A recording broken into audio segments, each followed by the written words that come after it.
a lot of rain. And that was approximately 10,000 years ago, which matches the Osirian temple at Abydos. These blocks here consist of the Sphinx temple. They're the blocks that were removed from the side of the Sphinx to carve the Sphinx out.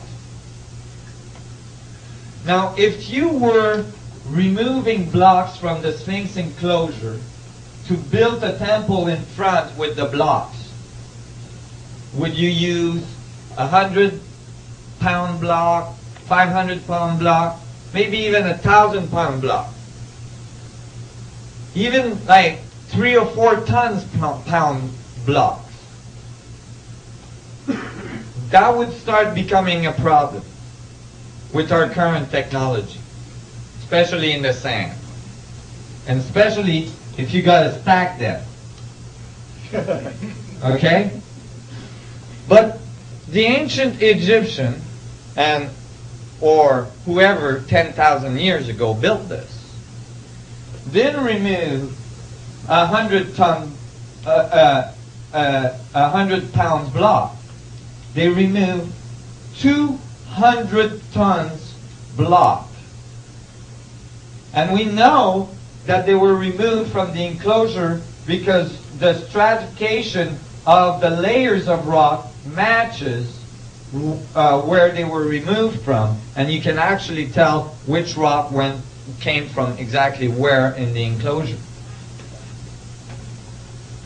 200 tons.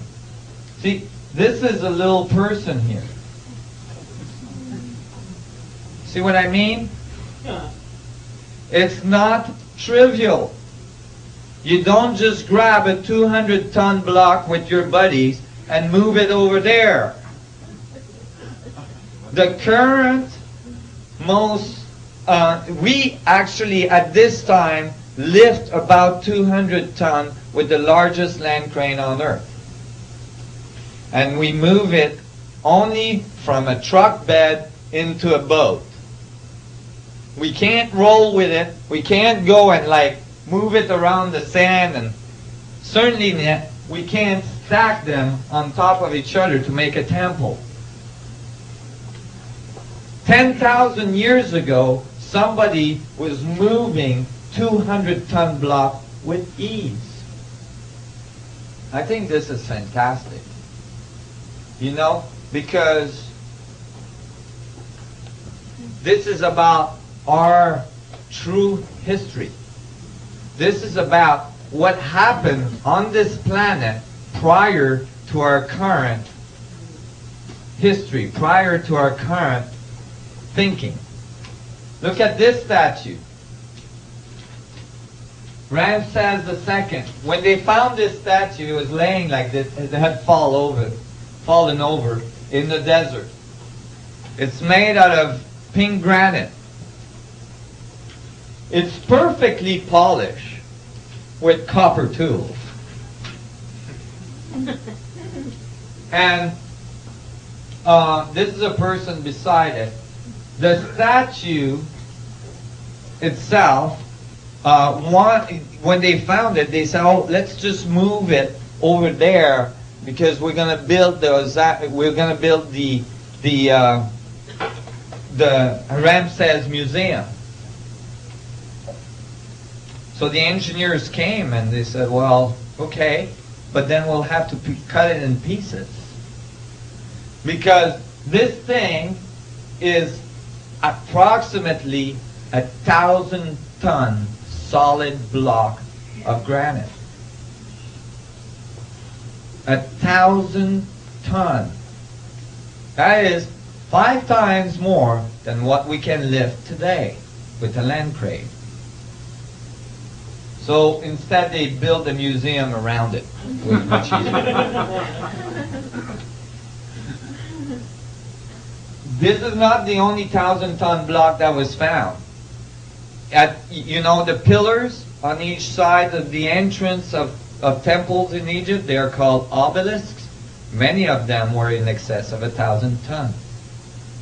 And they all come out, all these large objects come out of a quarry that we know where it is. It's hundreds of miles up the Nile. And the quarry is on the other side of the Nile over a mountain range. Okay? When you ask archaeologists, how did this get there?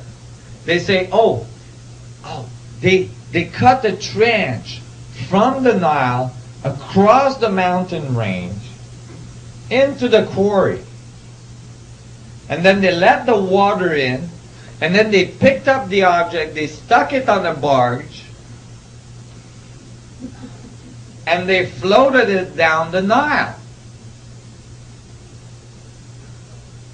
But there's no evidence of that trench ever being cut. How do you lift up a 1,000-ton object and put it on a barge without sinking it?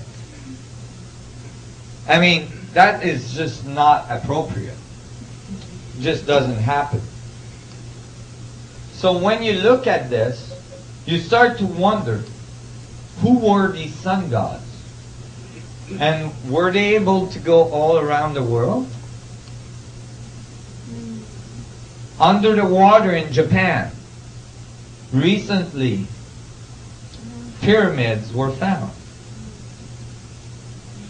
These pyramids are at 19.47 latitude.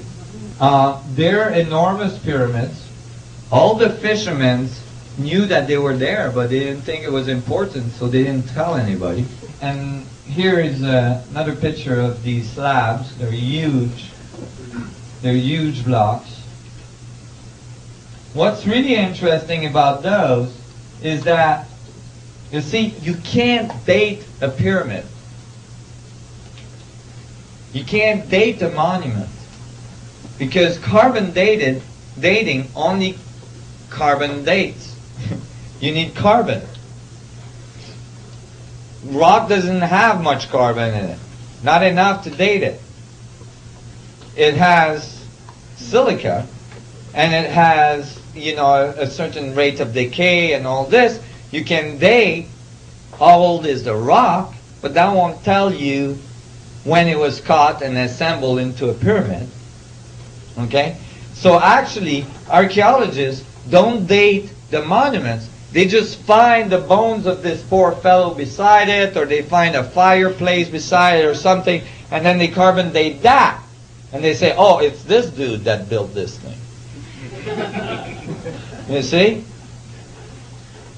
But when the pyramid goes under the water, now coral growth starts to happen shortly after. And that's carbon datable. So now you can tell at least when the pyramid went under the water. Well, when they carbon dated these pyramids, they went under the water at least 10,000 years ago. The meltdown of the last ice age, when the water rose and covered the earth. There is over 500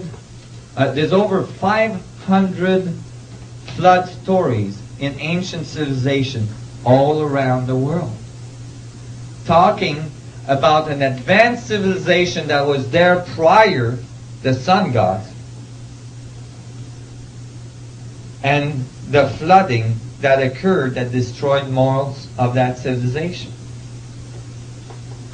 Here we might be seeing some of the vestiges of that civilization. But anyway, these pyramids were found in Egypt.